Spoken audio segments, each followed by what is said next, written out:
All right. Well, I appreciate y'all for hopping on and bearing with us a little bit here as we got a little bit late start tonight. We'll jump in and kind of go off script a little bit to start us off week one. So I know it's not how we had planned, but hopefully we'll make the most out of it and kind of get everything rolling well. So number one, definitely wanted to welcome everybody to summer school. I've been really excited to kind of get this together and get this rolling. My goal and my vision for this when we first set out was last year. We had introduced a introductory platform for some coaches to jump on, and it was really geared more toward football coaches that run the weight room who don't have any formal strength conditioning knowledge or strength conditioning education. So our goal was to help them, empower them, to give them some tools and resources to take back to their programs. This year we kind of revamped the format, and we brought in some panel members to give some feedback, give some critiques of programs that we want to hear from. So I first off want to thank our sponsor, Simplifaster. If you don't know about Simplifaster, head over to their website. It's simplifaster.com. They do a fantastic job with all things technology related to make your job as strength conditioning coaches easier. They also do a fantastic job of pumping out content that's going to help further the community. With that, we're going to jump on in, head over again, check out their website, their blog. It's awesome. They have a job board. They keep up with a lot of different things. And they do a great job of being an extra resource for coaches as well. So again, our goal tonight is to provide coaches with a platform to dive deep into some programming, get past that surface level conversation and really push into the next level. So my original goal was to be just a moderator and ask questions and relay questions from people from outside of the presenter and panel to keep that conversation going a little bit more. So for those that are not familiar with it, or those that are not listed as a co-host, which is our panel members that I'll introduce here in just a second, if you have questions, feel free to drop those below. You're more than welcome to drop those down there. And then we can discuss those as they come up, and I'll do my best to work those in and answer those questions. And if not, we'll get them in. If you want to stay toward the end, we'll open it up for questions as well. All right. So our panel tonight needs no introduction. We've got three really well-known coaches across the country that do a great job of promoting themselves, promoting the business side of things, and promoting the industry as a whole. So first and foremost is Coach Missy Mitchell-McBeth. Then we have Coach Mark Hoover and Coach Kyle Jacksic. Again, these panel members are fantastic, and I appreciate y'all for jumping on and taking some time out of your busy schedule to work with us as well. My name, for those of you that I haven't met, my name is Dan Mullins. I am transitioning to Allatoona High School, which is in Acworth, Georgia. We just started summer workouts yesterday. That's why my voice sounds the way that it does. I'm coming from Loganville High School in Loganville, Georgia, which is right between Atlanta and Athens, and just moved down here from Ohio. But our head football coach took a new job, and I'd been there for a year, and my wife is awesome enough to let us pick up and move across the state another 2 hours to be in a situation that really benefits our family. So it's been awesome, a great transition. Administration has been fantastic, which Coach Hoover talked to us before we started recording about. Administration role is 100% one of the most important pieces that any of us can do. So anything we can do to foster that relationship with admin goes a long way. So we'll jump into some of the programming. Some of the constraint-wise that we look at. So as we progress through the summer, our presenter will give us the constraints of their program in about 5 minutes. So I'll give you all those here in just a moment. And these are going to serve as the parameters that our panelists give feedback on. So suggestions, questions should all be filtered through kind of those operating parameters. Reason behind that, our goal is to get an idea of what each coach is working under and take ourselves outside of our training thought and outside of our normal way of thinking and put them in somebody else's shoes and filter our programming needs and our programming tendencies through a new set of lenses. So that's where that comes from, and that's why that was the goal for the summer. So when it comes to the parameters that I operate under, Allatoona High School is a school of about 1,700 students. I serve in the summertime around 250 to 300 athletes.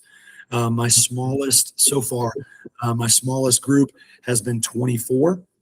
My largest group is football, which ranges anywhere from 80 to 110 on days that our freshmen get there. Some days our freshmen are separate, and that is right now that is Monday, and that is Thursday. Our freshmen are separate, but on Tuesday and Wednesday they are with me as well. So we do have them 4 days a week. Football trains 4 days a week. Volleyball trains 2 days a week by coach's choice. Baseball and lacrosse and basketball train 3 days a week. And also our cheer team trains 2 days a week, and that's both competition and sideline cheer. So I get those 2 days a week. Our average session is about an hour, except for football, especially when we have our large group with freshmen. We have about an hour and 45 minutes combined altogether. Our setup is a little bit strange. Everything is off of the number 6, which is a little weird. We have 12 racks total, 6 benches in the racks. 6 of our racks are set up primarily for squat.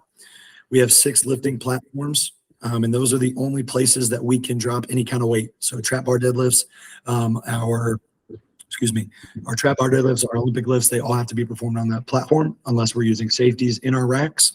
We have we have 12 full racks, the old school Sornex ones that are the full cages, right? So we can do some of our stuff in there as well. We have 6 multi-grip bars. We have 6 trap bars. We have 6 of all of our equipment. We do have 6 benches located over by our dumbbell pit. Dumbbells range from 5 to 105. And the difference is it's just a long trek to move those 6 benches over to create 12 additional benches. But we can when needs arise, when we've got a lot of people in there.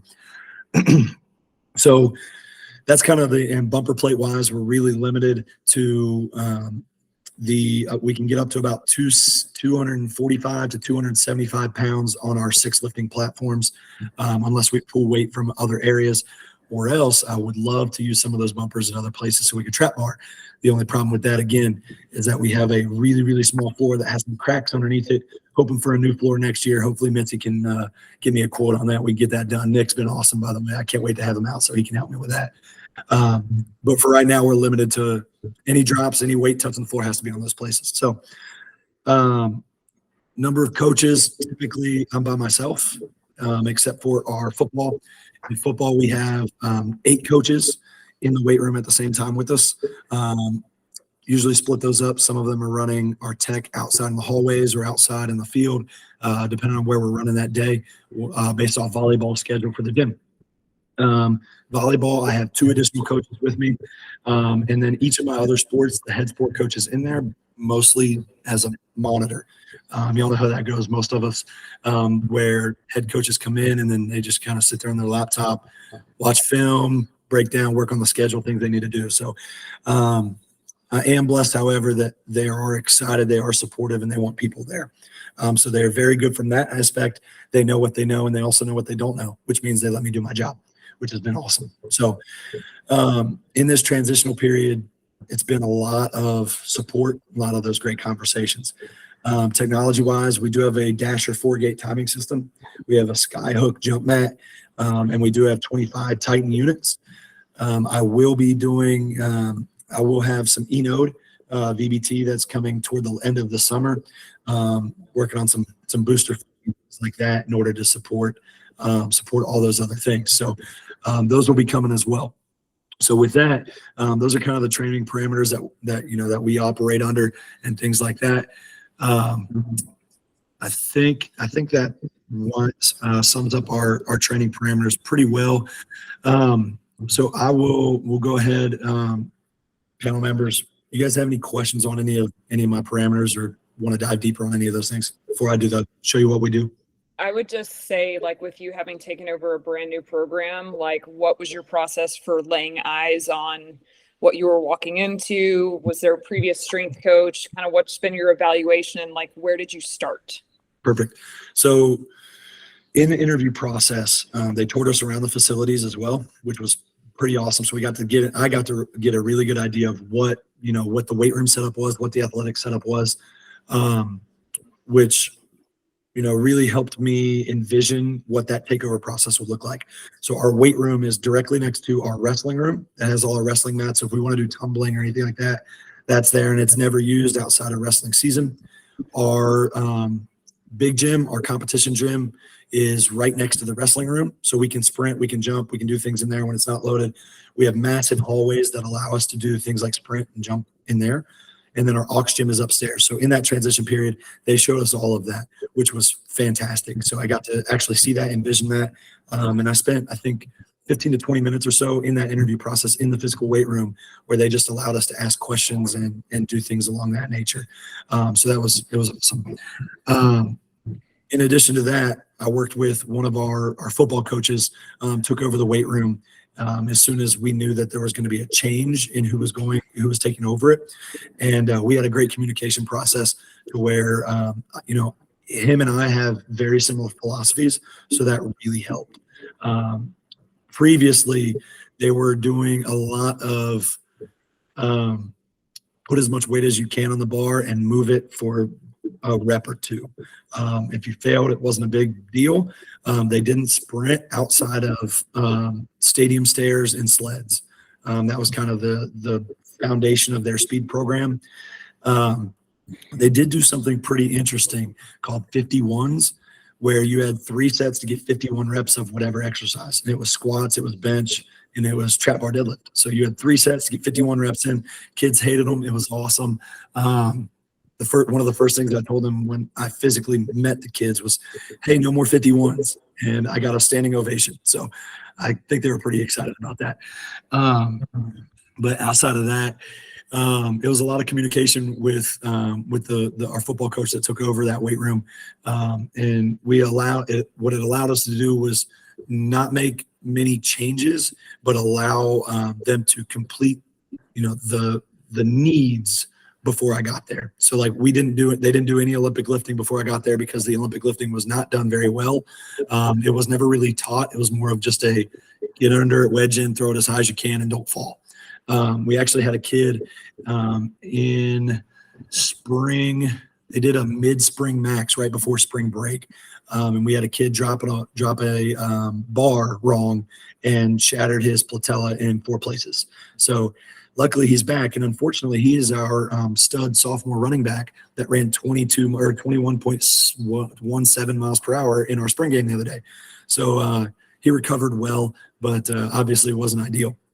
So biggest thing there is we stripped away all Olympic lifting right away so that way we can ensure that everybody was safe. And then I had a chance to teach it as soon as we got there. But that communication piece, like I said, coach was awesome to the point where, he was willing to take away back squats, coach only front squats for a little bit, and then work on a lot of the mobility issues and actually sprint, actually jump and do some of those things to be athletes too. So hopefully that answers your question, but that was about the extent of what I was able to get in there before yesterday. So Dan, yeah. One of the things I want to ask, where there's some level of recency bias, obviously getting into a new program, being able to adapt from there. What do you feel like has needed to change, even just as a look back over the last couple of days regarding session flow? Because obviously, if you're restricted by, all right, 12 racks, 6 benches, 6 of this, 6 of that, how are you now looking back on your program and being like, where are the cogs in my system? For sure. So I want to say the bright side of this is, and this might come across really strange, is that this is my second time taking over a new program in 2 years. So I moved from Ohio to Loganville last year to work for the coach that I'm working for, the head football coach I'm working for. And I had football and then some other male athletics under that. So I had was able to reflect on that transitional time and then repeat it, do it all again this year to where a situation where I'm taking over all athletics. So that piece right there was really boiled down to identifying the fundamentals, like what had been missing, identifying those major gaps of what had been missing. So when I did that, when I looked at their programming of what they had done, there was no sprinting, there was no plyometric training, and the lifting was emphasis on heavyweight and max strength. So it was really identifying those pieces and being able to pull those back a little bit and dive a little bit deeper as to why. Well, this program, from a football perspective, has been a powerhouse for since it opened. So they've opened in 2008, and they made the playoffs every year since for 15 years straight. They won the state title in 2015. They played for it again in 2019. So they've been very successful doing it a certain way. But it's a kind of an example of being successful in spite of training, not because of training. Based off the system that they ran and things like that. And they just had really good athletes. So that was the filter that they trained under. And that caused, some of these sports to fragment. And so like volleyball trained by themselves. And he's really, really good when it comes to plyometric training. Doesn't necessarily do some of the isometrics, and doesn't necessarily do like force absorption the way that some of those volleyball players need. But what he is really good at is injury prevention. So like they do a lot of subscap work. They do a lot of upper back training in general to keep their girls healthy. They do a lot of lat training. And then he does a good job on jump training, like physically getting them to be able to jump higher.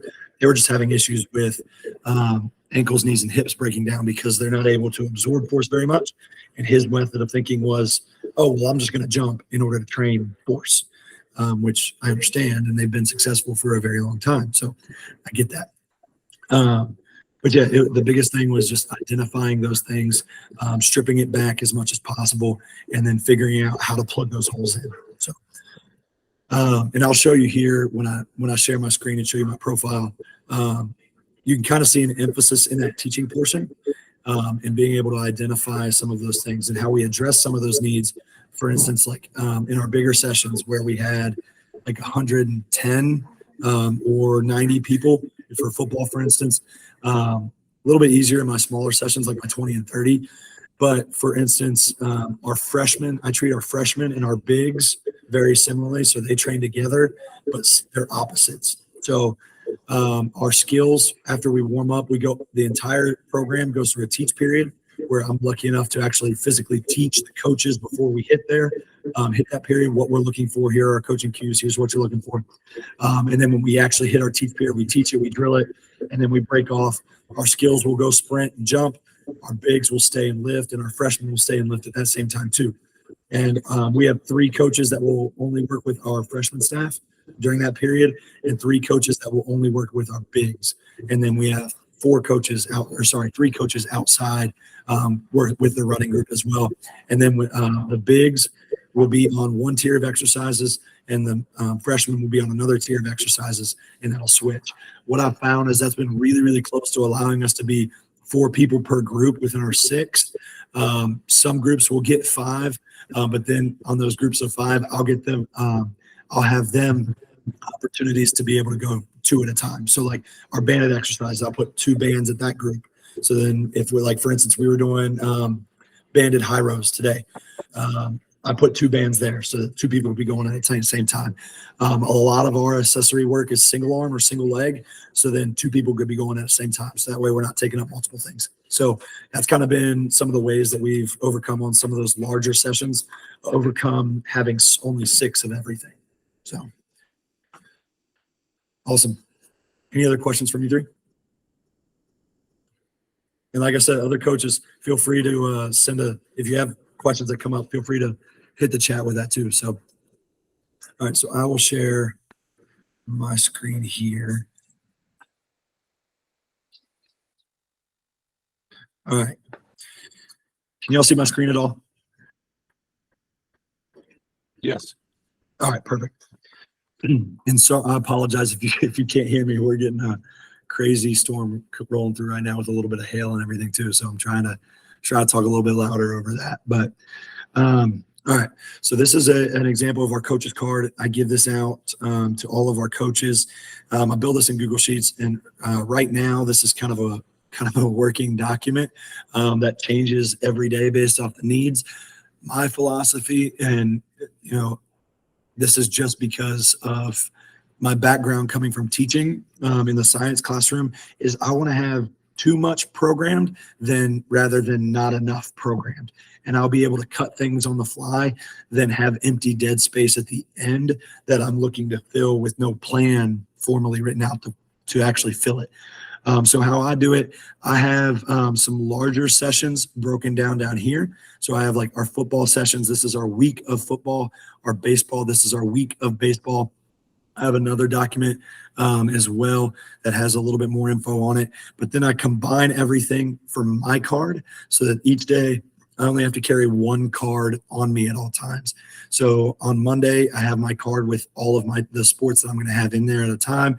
So I've got baseball, I've got freshman football, I've got football, I've got my lax and my basketball card. Tuesday, same thing. Here's my lift for each group.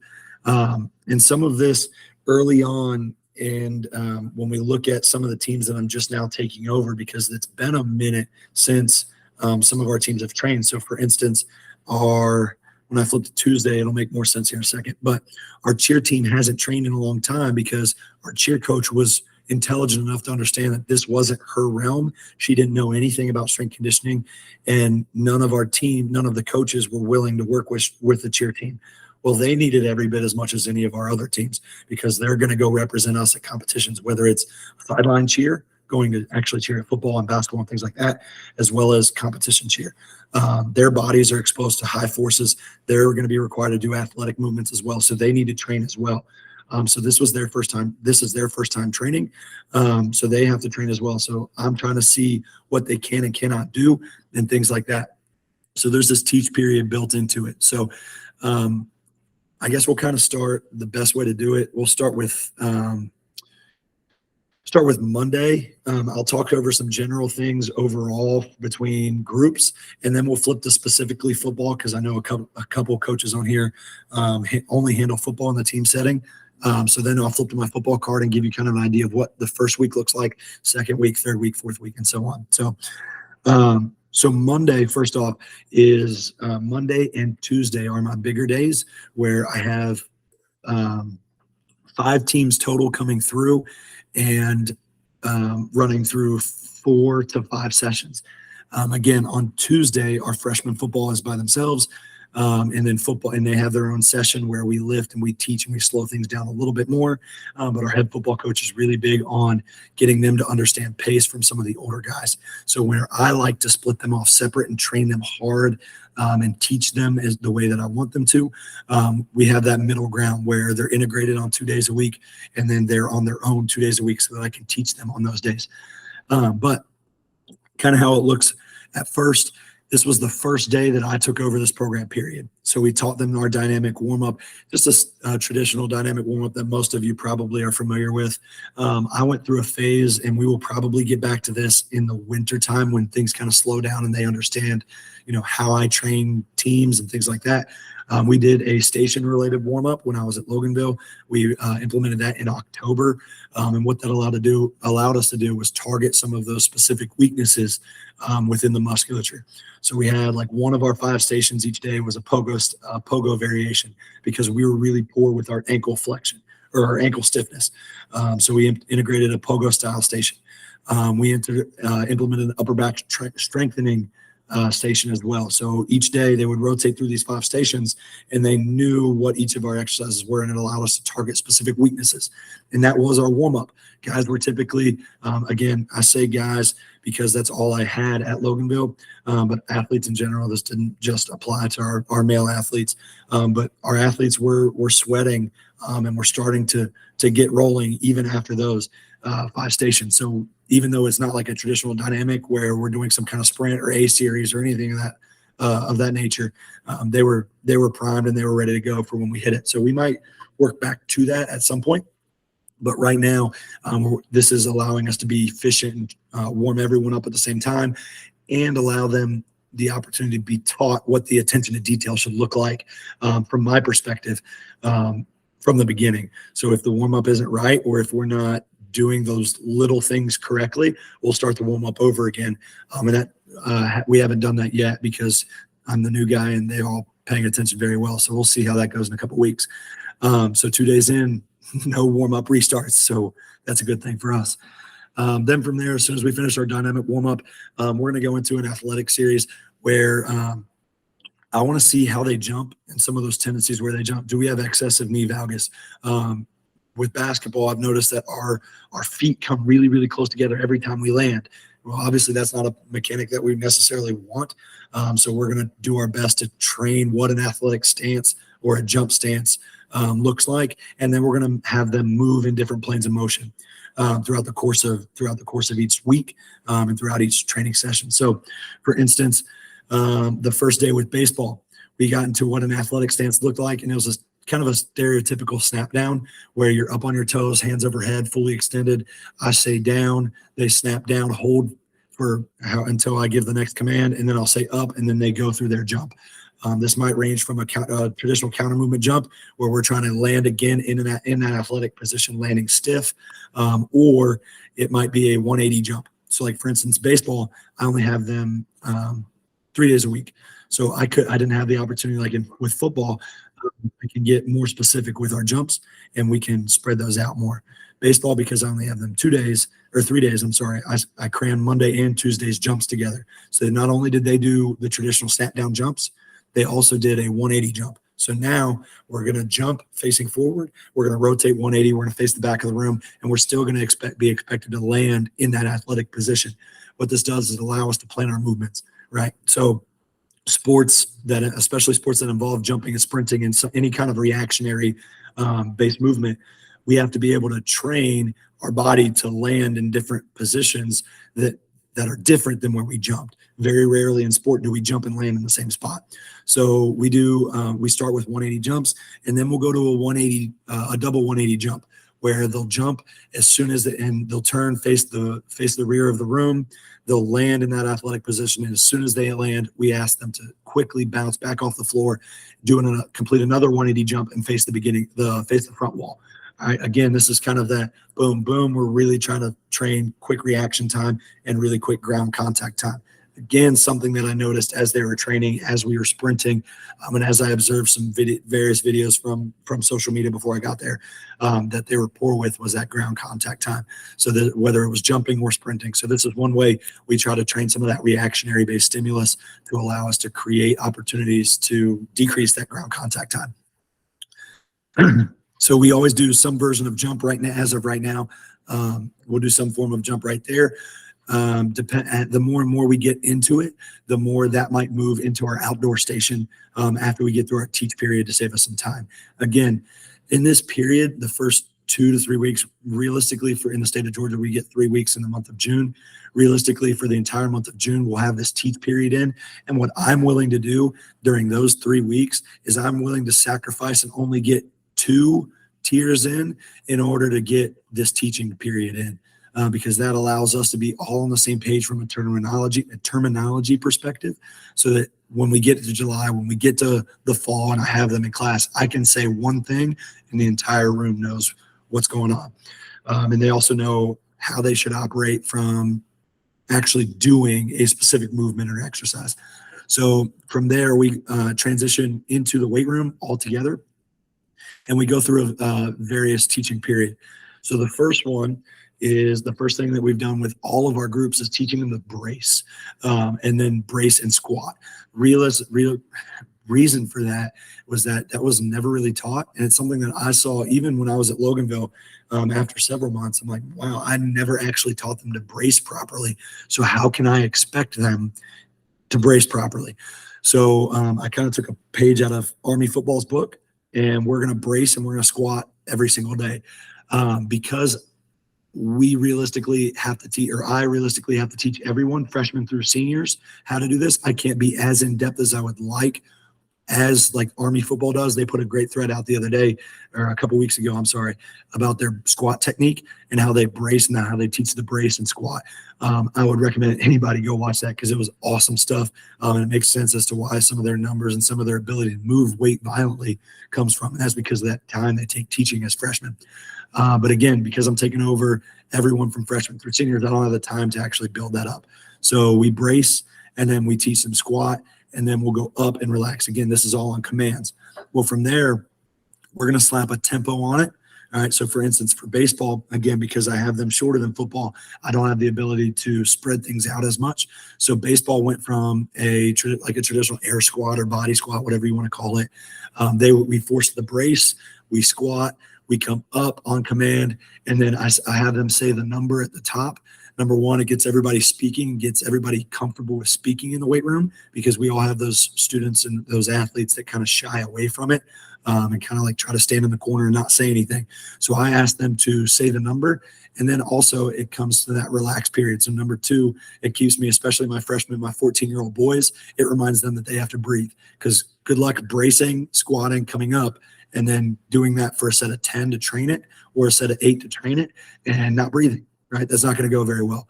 So I asked them to say the number. That way it ensures to me that everybody's breathing. And even though for us, it might seem common sense to breathe out when you get to the top and then rebrace, 14-year-old boys are the dumbest idiots on the face of the earth, and someone will forget and say, like, Coach, you didn't tell me to breathe, to breathe out. Well, when you say the number, they all breathe out, and then we rebrace and do it. From there, with this group, we moved on. With baseball, we moved on to a goblet squat, and we introduced them to tempo as well. So we did a 5-second down, 1-second pause, explode up tempo, and then they were partnered up. So they got a dumbbell, and they had 1 minute to get from the time we dismissed from this first teaching exercise. They have 1 minute to get their dumbbell and get across from their partner. From there, I introduced very quickly what a 5-1 tempo looks like, and they were responsible for counting for each other. They did 6 reps, 3 sets. They passed it back and forth, and they were responsible for not only counting and holding the tempo, but also all of our squat cues that we gave. Oh, come on now. All of our squat cues that we gave there, they were responsible for making corrections. Again, this gets them comfortable talking to a partner, but it also allows them now to be extensions of me, because there is only one of me, or there are only 9 other coaches for football and then no other coaches for any other sport except for volleyball. So this allows them to be extensions of me and get used to correcting each other. Also, psychologically, I think this is extremely important, because now if they're used to correcting each other in the weight room, they're going to be more apt to correct each other on the field or the court, and correct each other when each other steps out of line, doing things that they shouldn't be doing on the weekends or outside of school and things like that. So I try to work ways for them to talk and correct each other into our everyday placement. All right, now then from there, again, we took all Olympic lifting out and we wanted to reteach it. So we taught what clean hand placement should look like, as well as our overall setup. They had never heard of hook grip before, so that was awesome. Hearing our football boys cry about hook grip when it was 95 pounds on the bar for our seniors that think they can clean 300 pounds plus. So that was pretty cool for me. So we taught them the clean pull, and we taught them what the first pull looked like. We taught them knuckles down, long arms, hook grip, look yourself in the mirror, get great flexion out of your upper spine, be able to look yourself in the mirror, and not just from lifting your head, but from flexing your upper back. So the position of for the starting position was found very taxing for a lot of our baseball, our football, and more of our mobility weak athletes. So we taught them clean hand placement. We taught them what the first pull looked like. So again, for those that may not be familiar with Olympic lifting or very much Olympic lifting, that's floor to the bottom of the knees before we hit that transition period of the kneecap. All right. So we taught them first pull, as far as in depth of what that looked like. From there, the goal Monday was to teach them what the transition and second pull looked like. Time did not allow that, so we did not get to our 2 drills that we had, and then we pushed them to this one to today, and then this one we will get to on Thursday when they get back to us. So we only got through this, and my goal is with our teach period, I am going to cut it at 10 minutes. So we'll do our dynamic, we'll do our jump, and then we'll go into our teaching, and wherever we're at 10 minutes, we'll finish that one. In this case, it was this teaching period where we forced them to get set up and just do the first pull, and then hold the top of the first pull. We would cut that after 10 minutes to make sure that we got to some of this other stuff. Because again, in a perfect world, I would love to just take all of our freshmen and teach them, but I don't have the luxury of doing that right now. So then we moved on to our actual tiers of our lifts. For football wise, we actually got through here. So we did our brace, our squat, our up, our relax. We did that same drill. And because we could do goblet squats on Tuesday, which we ended up teaching today, we had more time. So we got our hand placement. We actually taught all the stages of the pull up to the catch. We just didn't catch because I'm not going to teach them to catch, because we're not going to do it for 2 to 3, maybe even 4 weeks for a lot of people, maybe longer for some of our freshmen and physically less developed. Let's just put it that way. We did get to our drill. All right. So because I was able to get a little bit deeper into the stages of pools, they knew first pool transition, second pool. So they knew what a clean pool looked like. So there's some verbiage in here. When I program, I like to add what my commands are, because I'll get so busy thinking of technique that I'll forget what my command was actually supposed to be. So here in this drill, all we did was hands, and I expected them to see what their hand placement was that we had taught. Then they addressed the bar. I said up. I really changed that to first pull because it was a little bit easier for them. And then we said hang. So we went to first pull, stop below the knee. We went to the hang position. We paused. I said pull. They did a full clean pull, looking for triple extension, violent shrug, knuckles stay down, elbows don't break, all those things, all those little coaching points that you would look for in a hang clean pull. And then they automatically relaxed and reset their bar. As soon as they got done with 3 reps, they did a triple broad jump in the back of our weight room. We have a aisle in the back of our weight room that allows for that. Now, I know I said our Olympic lifting, the only time that bars can touch or weights can touch the floor is on our platforms.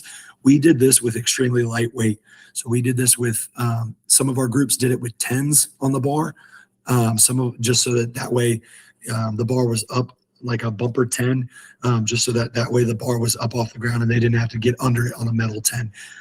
Some of our groups did it with a 25. The heaviest group did it with a 35, and that's because they were three seniors in our football group that are physically developed pretty well. So I allowed them to go up to a 35 on each side, and they thought it was light at first. And then when you put them in these ISO positions, they realized it became heavy really quick. We got through this portion again because these guys knew quite a bit. I was actually pleasantly surprised. It just looks like they knew the technique, but they hadn't drilled it enough to point to actually make it to practice in their Olympic lifts. We got through this in 12 minutes. So this drill here, the 10-minute timer on my watch went off there, and then we finished that drill and we moved on. This one we got to today. So from there, we're going to move to our tiers. So I have all of our first tier movements listed as A's, our second tier movements listed as B's. Our smaller groups, we do it all together. So like baseball, the entire baseball team did our A tier together, and then we moved on to our tier B. At this point for football, when we hit after our teaching period, they broke off. Our skill positions, wide receivers, DBs, quarterbacks, running backs, they went and sprinted outside that I have labeled as gym down here. They went out there, and we were left with freshmen, and we were left with our bigs. Our bigs, our O-line, D-line, linebackers, tight ends, and H-backs, they started on tier A, and our freshmen started on tier B. All right. This was fantastic. We actually had a really good day. Again, our front squat got a lot better over the course of the spring. Really over the course of April and May, because that's all they did. And that's all that we were asking them to do from a squat perspective. So our front racks were surprisingly good. I was expecting to be able to make a lot of corrections here and identify where we were weak from a mobility perspective. But I was pleasantly surprised about that.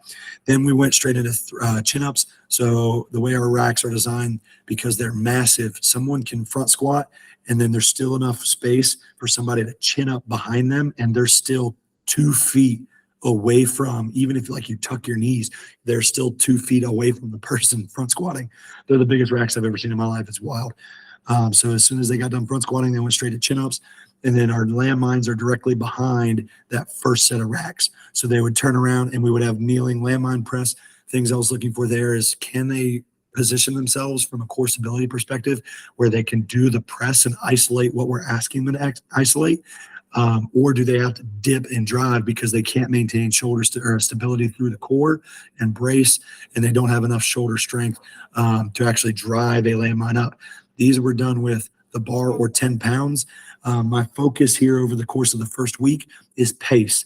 I've repeated it 1,000 times over the course of the first 2 days. I don't care how much weight's on the bar. I care how you move it and the time that you move it under. So we want to move it with violence, and we want to move it with great execution. So we want to execute it well and move it well. So our front squats, I think our heaviest front squat was like 205 because of the pace that I wanted them to go at and the way that we asked for execution. And then from there, our freshmen, like I said, at first with football, our freshman was over here, and they were working their dumbbell split squat isos. We have GHRs, and they were doing a partner Nordic to where like the partner comes out as slow as they can, and then my partner would grab me by the upper shoulders, and it add a little bit of resistance in order to allow us to extend that time under tension. Now, the only reason I felt comfortable enough doing these was because this was something that the 8th grade coach had them doing this entire time. So they did like the traditional partner hammy or partner Nordic, where they supported each other's feet kneeling on the ground. I swear feet isn't a word. I know that. I'm sorry. They supported each other's feet on the ground, and they would do them on the ground. So I felt comfortable enough to that. I wanted to see especially our freshmen, what they could do. And I was actually surprised that they were able to do this pretty well. We still had some that were a little bit weak from it, but it at least allowed me to identify who those people were so that I could make changes in their programming as we go forward. So we showed them we had 4 kids that were unable to do it at the level that I would allow them to struggle through. So what we did with them was we did a partner hammy variation where they would do that on a bench. So we took a flat bench, partner sat on their heels to act as kind of like the GHR pad, and then they would go out as slow as they can. And when they got the point where they were going to fall forward on the bench, they could use their hands and actually apply that resistance. And then they did a trap bar carry, and then they would flip sides. So then our freshmen went to our front squat, and instead of a front squat, we made them goblet squat again, and we changed our 6 reps. We changed it to 12. And next week, the freshman is actually going to hit a 1x20 program. They're going to have a little bit of different exercises, but same movement patterns. But they're going to hit a 1x20 program starting next week. I just wanted to take this week to see how they moved and how they executed those things. And then our bigs came this way. Meanwhile, out in the gym, we had some wall drives with some 1-count pause each rep. And our goal here, again, we want to make sure we train some isometric ankle stiffness into them because they were very, very poor with that when we first took over. So they're going to isometrically drive against the wall. But we wanted to make sure we got great hip lift and engagement when we drove that foot up. And then we really wanted to push down, push back in a way to help some of those acceleration movements and drill some of those acceleration-based movements into them.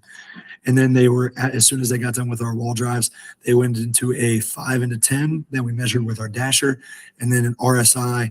What was supposed to be an RSI ended up being a counter movement jump with football because these 2 coaches that I had running that station didn't like. I don't want to say that they didn't understand it. I didn't have time to explain it to them well enough for them to run RSI. So they just did a counter movement jump, and then we did that. So all in all, this section here, and then at that point, they would flip. So this timed up to where this was completed in about 22 minutes. This was completed in about 22 minutes, and then they would flip. All right. For smaller groups like baseball, we finished this in 22 minutes. We finished all of this here in about 11 to 12 minutes because Monday they only had 21 people. So our 5 and a 10s were boom, boom, boom.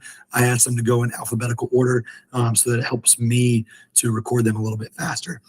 And then collectively we grouped up out on the turf, and we got our world's greatest in. We did world's greatest with a twist in. Their hips are still sore from it. And then I showed them what a partner hip was. And that's a concentric and isometric or eccentric partner resisted hip flexion, hip abduction and adduction exercise that we did. So they did 6-6 flipped. And then we ran one 15-yard start, right leg down, one 15-yard start, sprint, left leg down. And then when they got into football skill work, and we went from there. So we did not get into any of this stuff. Again, I like to program too much and cut out, then have big gaps and not get it done. Baseball got through here. We did world's greatest. We did partner hip, and they were gone. They had a team meeting. They trained 6:30 to 7:30. They had a mandatory team meeting at 7:30. So we got them out of there so coach could run his meeting, and they didn't do any of this. All right. They also did not do their flying. They actually didn't do their flying 10s. We timed that today because I wanted to get their RSI in because that's a statistic that I think is really powerful for me. Kind of for the sake of time, I'm going to skip ahead and show you at least the whole week 1 of football and then what I change it to as the weeks progress instead of diving into the other teams that I trained on. Other teams I ended up training on Monday. So this is our week's view of football. All right. Again, you can kind of see how this teaching progression goes. Warm up every day, and then we have a jump. So we just did straight up single athletic position snap down jumps, and then we went to a 180 jump. Tomorrow we'll go to a 180 double jump that I was talking about, and then we'll change that up a little bit here. We'll start moving laterally on Thursday, and then from there we did our teaching progression. So again, day one we got through all of that, and it was awesome. Day two, we did the exact same thing, same style of movement, so kids knew what it was, what it should look like, and it allowed us to move a little bit faster. So instead of our brace, squat, up, relax, we did a brace and a goblet squat, slap that tempo that I talked about for baseball. We slapped that same tempo in here, and then moved on with it. We talked, instead of clean hand placement, they already knew that. They knew the stages of pulls. So we added a couple of difference. We wanted to discuss below the knee, above the knee, and mid thigh, to make sure that we were differentiating between those. Sometimes I like adding below the knee and above the knee into my terminology as opposed to just first pull and hang, because we do a couple drills, Olympic drills, that we call above the knee, below the knee. So I want them to know that instead of to be a little bit more specific, just a stupid thing that I like to do. And then clean hand placement drill pulls. And then we got to this today. Then we were focused on some upper body. We swapped out the bench press because I love multi-grip bars. We swapped out the straight bar for our football bar, and we trained a little bit of volume because they have not, they haven't really trained a lot of upper body volume.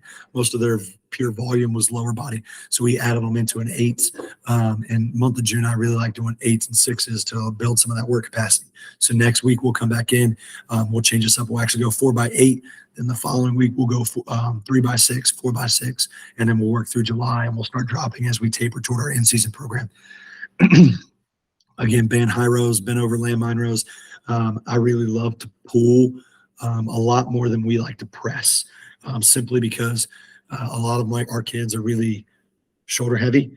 They spend a lot of time on their phone, their tablet, slumped over. So we want to train the musculature of their upper back to really pull that in. And then some chest supported dumbbell rolls, some RFE plate hops, where we're doing like an RFE split squat, rear foot elevated split squat. But instead of actually squatting, we're going to hop up and back with our heel off the ground. Again, training some of that ankle stiffness, training some of our ability to take force, and do it in a rhythmic manner. And then kettlebell single arm shrug. Again, we like to do a lot of single arm movements. And then from there, we moved on to a couple different things. We had our 5 and a 10s. We had our counter movement jumps. We had our roll 90. We did roll 90 right today. We're going to do roll 90 left today. Coach Hoover, I can't see you, but I know you're probably beaming ear to ear on that. And you're going to make fun of my data because I haven't taught them roll 90. I did that on purpose because I wanted to see what they would do naturally. I'm going to teach it, and I want to see how much they change. And then we're going to do a max velocity fly on Thursday. And then you can kind of see some of our mobility work that we're going to do.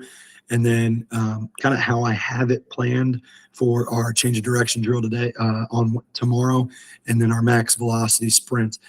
They're only going to get 2 reps here. And our coach is big into 40s because a lot of our guys are going to camps right now and they're going to time them. So I say we put 40s with 4 reps. It's really, I tell them I don't care about your second half as much, because we're dipping into that a little bit here, and we're dipping a lot of that, especially for our faster guys. We're dipping into that when we get to 7-on-7 on our routes. So I care about their start so that they don't have an absolutely god-awful start, and we get an idea of what their 40 actually is before we get to actually timing it later in the summer. But we want to make sure we have full rest. So we'll run our upperclassmen bigs, our upperclassmen skills, our 2 different groups, our seniors skills, our seniors bigs, and then juniors, sophomores, so on. So we really have 8 groups. So when they sprint, they stay down past the 50, allow guys to finish, and then we all walk back together, and then we do it again. So there's realistically almost 5 minutes between each exercise. This day is our day where some of this, our mobility here, what I call mobility on here, it's really not a mobility exercises, but they're manual partner side raises and partner neck. These are things that will get cut the first week and then get added back in once we have that flow of everything and once that teaching period goes down. So these are things, again, I want to program enough so that I have extra in case we need it, and I'm not just filling time with meaningless exercise. I want a purpose for everything I'm going to ask them to do. From there, week over week, like I already talked to you about, we're going to add reps or sets or keep the exercises the same. I really like to keep exercises the same for 4 weeks at a time before I switch it up. All right. And I want to make minimal changes. My goal right now, taking over this, is get every exercise that we're going to use in the in season. I want to get in and installed and taught before the first, by the first training week of July. So we're off the week with a week of the 4th of July. We come back. I want them to be introduced to every exercise that I'm going to ask them to do within the in-season portion by the end of that first week that we're back in July. That way, they're not worried about learning new stuff. They can focus mentally on, we're going to refine it, but they're not learning new stuff until after season, so that they can focus all their mental athletic energy, is what I like to call it, toward football and what coaches are going to ask them to do tactically. And then we're just going to slap little variations here and there. So like, instead of a front foot elevated, we might go from the floor, or instead of a rear foot elevated, we might go to a front foot elevated split squat. We can do little changes like that, but I really don't want to teach them something new mid-season, especially my first year. So this allows us to understand who they are, what they are, how they move. And again, over the course of the first month, I just want to know who they are. I want to teach them what I call things. I want to train some of these Olympic lifts, which will eventually become the staple of our program, because I love the Olympic lifts. I think it forces athletes to lock in mentally a little bit more than some of our other lifts, because it's very easy to fail because of technique. That's the primary reason I have the time to teach it. In school, I will have them every single day, Monday through Friday, for 94 minutes. So I have plenty of time. So I can teach it, I can drill it. I'll actually have more time in school than I do in summer with each of our athletes. So that's why it's huge for me. So hopefully that gives you guys a kind of an idea of what my thought process is behind when I program some of the stuff. Again, if you have questions, feel free to reach out in a second, but I definitely want to open up the panel. I can pop that up and pop that back in any other time. So I know I just talked a lot and threw a lot of word vomit at you and didn't have any kind of slides or anything like that, but give me an idea, like what questions you have for me, suggestions, feedback, tell me it all. My question is, what's the rationale for having the field work or speed work, whatever, after the weight room stuff? Primarily proximity from the field to our weight room and our courts. Ideally, I would be able to have a little bit more of a mesh, but especially for our football team, they have to transition, take everything with them, and then come back inside. So ideally, one of those two situations would happen. I could do like our change of direction or our roll 90s and things like that. Instead of doing those in the hallway, I could do those in our big gym. But right now, especially this week, our volleyball team has youth camp. So they're in there all day long. So I don't have access to it. And it's too far to go out to our football field and then come back in and not waste too much time. So I'm going to pop that till after. Train, like tomorrow we're going to do our grid change of direction drills. I'm going to do all that on the field after we get our couple sprints in, and after we get our weight room stuff done. Again, may not be an ideal situation, but it's just proximity to where those locations are based off where our weight room and our locker room is.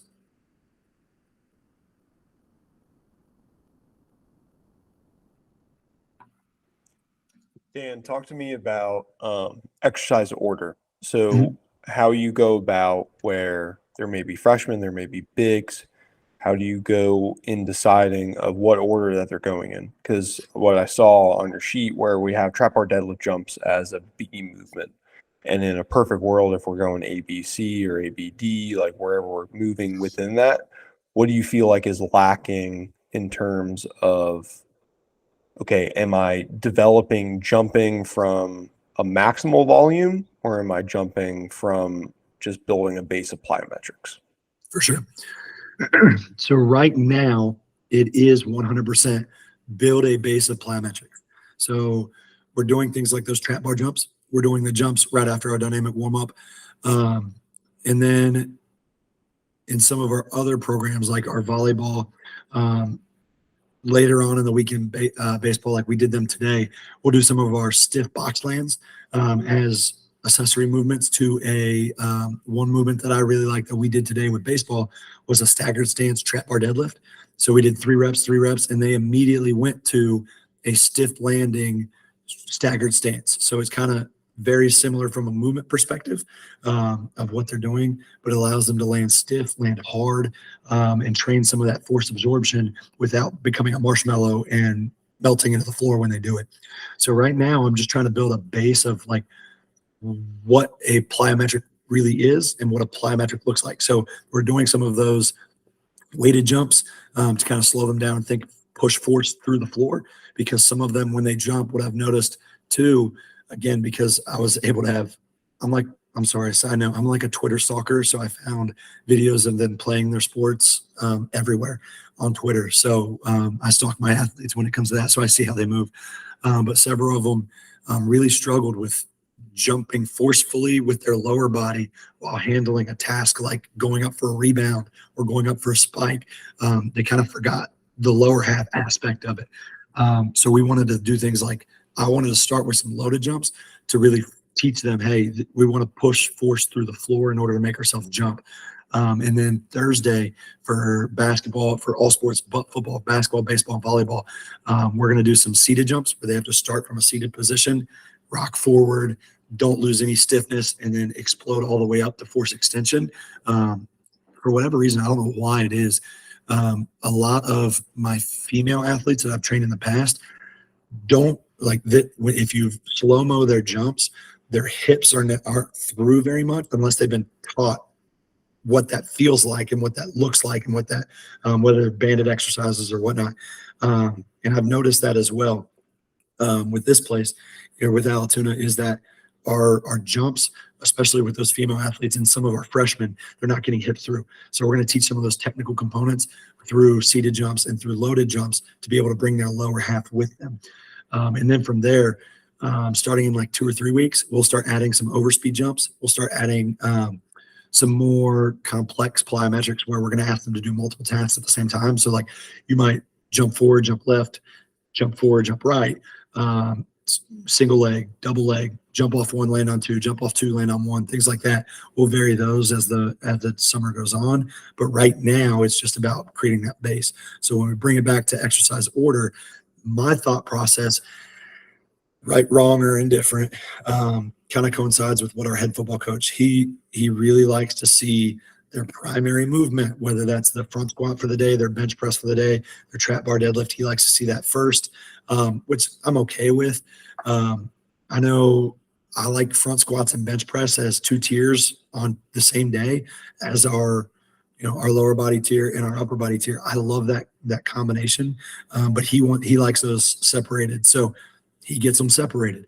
So we have that primary movement. Our Olympic lift is always first, even outside of this. Once we get everything taught, we'll do our Olympic lift, and then we'll hit our 3 tiers.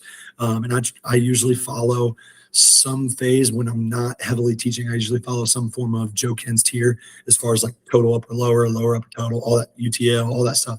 I pretty strictly follow that order from the primary movement of that tier, and then I'll go into it and add some whatever our needs are that fit into that tier. So like on an upper tier, we might do a kettlebell shrug or a kettlebell suitcase carry or something along those lines that fits into an upper body tier, but allows us to get just some accessory work to support some of those musculature when time allows. Back on plyometric stuff, for me, where how can you hack within your dynamic warm-up of quote-unquote building bases? So how are you developing extensive plyometric bases in your athletes when that can be really, really quick to at least get some level of ground contacts, where they may not be ready for weighted jumps, which obviously there's many differences that we could do trap bar deadlift jumps. Are we pulling from the ground? Are we doing rapid fire? Are we dead resetting every single time? What is the weight that we're under? What is the intensity, et cetera, et cetera? So talk to me where you have now found, or at least now started to see, where your dynamic warm-up can at least help in building those bases. So from a plyometric perspective, the primary things, especially in our warm-up, we do just a skip, like a traditional skip with hands on our hips to kind of get some of that rhythm. And then we prime it from a perspective of now take that rhythm, apply that rhythm to an A skip. And then from there, we'll work through an A series. And then we go to a power skip where we're skipping for height, which involves a little bit of that ground contact when they land. And then that's honestly probably a way that I could add some things into our warm up to kind of drill that in so that it's not separate, so that we're not doing our warm up. We go through our burst progression and then we spread out and we do our jumps. So that's probably one way that I could absolutely incorporate some things to kind of save myself some time and integrate some of that learning into the programming of whatever's going on that day. So like ideally, like what would be some things that you would do in that warm up period to kind of give you some of those ground contacts? So like for us, where we're trying to build, especially extends of plyometric bases, especially in our female athletes, where how can we pogo? How can we drop squat? How can we actually be able to shift side to side? Like I like what you brought up before, where you're not going to land a lot of the time in sport where you took off from. So what are we doing in order to like really build up that, where the summer off season period for a lot of our kids, at least at Ardrey Kell, where I'm at, they are truly in the off season. They're not actually playing their sport. So how can I reverse engineer my program in order to get them ready where, okay, I'm training basketball right now. Basketball is a winter sport or fall or summer. They're obviously playing basketball, but what can I do from a strength and conditioning perspective twice a week, where I see my athletes twice a week in order to get them ready for that fall period and then get them ready for the winter. So for us, what we do is some level of pogo jumping, especially in our female athletes. Will actually spend probably 3 to 4 to 5 minutes on the Missy Mitchell-McBeth plyometric kind of progression program that I stole from her at NatCon last year, in order to just kind of build up that base of just being able to teach them how to land, being able to teach them how to apply force in different directions and everything else, where space is our number one limiting factor and constraint in our program. 2,300 square feet. Our smallest group for the most part is 35 to 40 kids. So if I add 10 racks in my room, 3 GHDs for no damn reason, et cetera, space is a big constraint. So what can I do within, say, a 3 foot by 3 foot box to help develop our athletes? So for us, our dynamic warm-up has to be done in place. Sure, I would love to be able to go out into the hallway and be able to flow from there, but my hallways don't let me say, all right, we got 10 lines across and we're going to do skips and everything else. So being able to do that in a contained space for us is our number one priority. So doing different levels of pogos, side to side stuff, different level of twists and everything else. I love 180 turns and everything that kind of encapsulates that. So I really like where you're going. Just the question that I wanted us to circle back to of just, we're talking about building bases, but are we building bases with weights in our hands, or are we building bases without? Because especially when we're training younger athletes or multi-sport athletes or singular sport athletes, when can you build bases? Because obviously building bases when you're a new coach at a school is important. But how do I circle back to the junior who's already doing really, really well in my strength and conditioning program because we're 3 years in? How do I circle back in order to re-foundationalize my program? For sure. Yeah. So I think like kind of to that point, and then along with it tying to the plyos, I think as strength coaches, like we always have this idea that we're going to progress intensity, we're going to progress volume, we're going to progress the exercise, but realistically at the high school level, like you don't have more time and you actually have a very limited amount of time, particularly with your female athletes that are single sport and competing year round. So to me, it's really about consistently producing volume over time versus trying to progress that. So we may get 100 contacts of rudiments twice a week, once a week, and that's all we ever do. Like we never progress to 125. We never progress to 150 because that's simply what our time constraints allow. But they're going to get better at them. They're going to do them at a higher level. To kind of Kyle's point of, you know, a way that I've gotten more of the athletic development work into warmups is, I used to do all this like swing skip and shuffle swing and like all these, like, let's just get moving and get our core temperature up and then do all of our mobility. Like, instead of doing that, like, we're doing more A series work right off the bat. So it's like, even if we're not doing speed development that day from the perspective of acceleration or max V work, we're still getting that technical work. And so if you extrapolate that out, if I'm doing 5 to 10 minutes, you get your sport coach to do the same thing on the front end of their practice. Well, now all of a sudden I've gotten 50 minutes across the week, or, 100 plyo contacts a day, because like Kyle, kind of said, we don't have an off season with a lot of these athletes. So we don't really have time to build a base in one phase of the year. Like, we kind of are just layering that thing in all the time. So for me, with my athletes, my volume was always very, very similar. It was just kind of, I guess, microdose, for lack of I guess that's the term everybody likes to use for it, but it was just microdose from the perspective of that's all the time that I had. For sure. No, that definitely makes sense, especially in someone's position like mine, where this summer period is the least I'll be able to see them. Right? Like, I have 3 days a week. In my biggest program, I have 4 days a week. Some of my programs I have 2. Well, in school, I have them 5 days a week. So that's definitely something, especially as we work toward that, I can add, because then I can give them that microdose over the course of time, because they know the movements, they know what's going on, they know what I'm going to be asking of them, and we can spend longer in that warm up. So that's absolutely something that can be added based off constraints to help build that foundation, build that base as we work. So that's awesome. By the way, I'm taking notes back and forth because I'm pulling double duty and have to remember specific times that I need to circle back and get quotes from. So that's what's going on there. Hey, Dan, let me ask, your lifting progression seems to be very detailed. Do you have the same level of detail with your change of direction and your acceleration programs as well? Because I find personally that was my, that was kind of my weakness early on, is that, I knew a whole lot about lifting weights and enough to be dangerous in the others. And I think one of the things that has really helped me out a lot over the last few years is, our change of direction and agility stuff, our speed stuff is probably more in-depth than a lot of what we do in the weight room as far as progressions and stuff. Yeah, absolutely. So we do, not to the extent that you guys have incorporated yet, but we do a lot of Tony Villani's game speed stuff, where we'll actually set up. So like, tomorrow's their first introduction to the grid as well.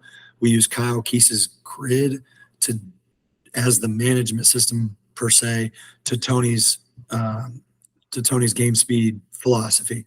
So we'll use a lot of his terminology, where we have a cone target to actually drill the angles that I'm looking for.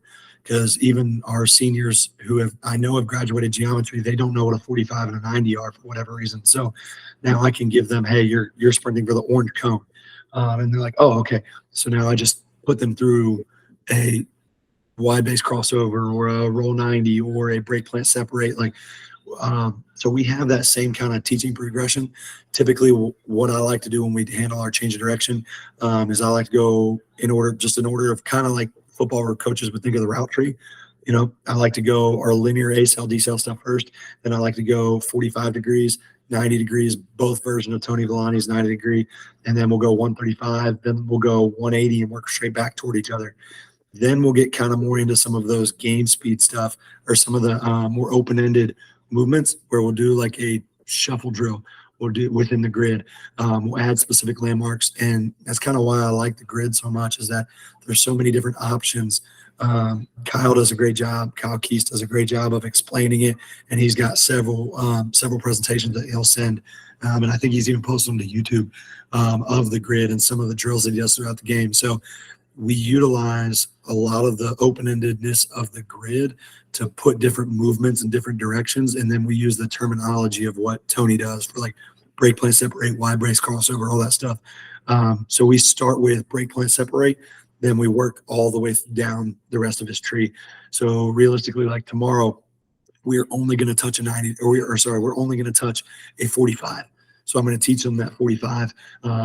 And then because a lot of our receivers, when we looked at our spring game and things like that, they really struggled with the separation piece. They were more of like, oh, even though it's a 45-degree cut on a corner or a post, they didn't separate their feet. So we still need to teach break, plant, separate, whether they're in full speed or not. So we'll teach that 45-degree tomorrow, and then we'll teach roll 90 next, and so on and so forth. With our baseball and this was not perfect, but I wanted our volleyball to still do some change of direction work, because not outside of just shuffles, because obviously there is still movement throughout a volleyball court as the game is going and as the matches are going. He was resistant on that, so I'm not going to push back, because I've been there for he's known me for a week. So I'm not going to push back to it. I'm going to say, hey, perfect. I'm just happy you're working with us. We'll fight that battle down the road, and try to get you into some of the change of direction. But like our baseball and our basketball teams, we will do some of that change of direction stuff too, where we're going to work even in our aux gym when volleyball has the big gym. We're going to go upstairs to the aux gym, and we're going to work some of those 45s and some of those 90s to get them thinking about how to put pressure through their foot and how to put force through the floor in order to go in a specific direction, which is something that Dan Cleather's book, Force 2, has really helped me to kind of understand that, yeah, kids really don't know how to put force in the floor, and they need to be taught even to put like a 45-degree angle. Hey, you don't want to put force on the outside of your foot. You want to put force on the inside of your foot, because you don't want to roll your ankle. You don't want to be susceptible to all these things, and it's just not efficient. So it's kind of some of the same thinking of Tony Villani, and a lot of that same terminology, especially the free stuff, because I like free stuff.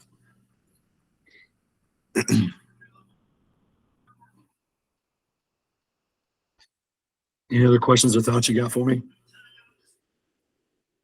Just because I'm going to host the rest of the summer, you can still be hard on me. It's okay, and tell me I suck. No, guys, I appreciate y'all for coming on, and I appreciate the feedback. And sorry I went a little later than usual. I talk, and I suck at that. That's why I usually write my thoughts down and read off the script. But I appreciate y'all for coming out. We'll be posting this to YouTube, and I'll send the link out as well for everybody. We'll do the same for coaches. We'll do the same every single week. We'll post it to YouTube. I'll send the link out so y'all can watch it anytime. And Simplifaster will also be pushing the link out as soon as I get them the YouTube link as well. So look for that too. If there's anything you want to circle back to. I'm really, really excited for next week, because number one, I don't have to talk, and that's awesome. But also we're going to be able to hear from Coach Meza, and I'm going to unmute her so that she can say hi to everybody if my mouse will work.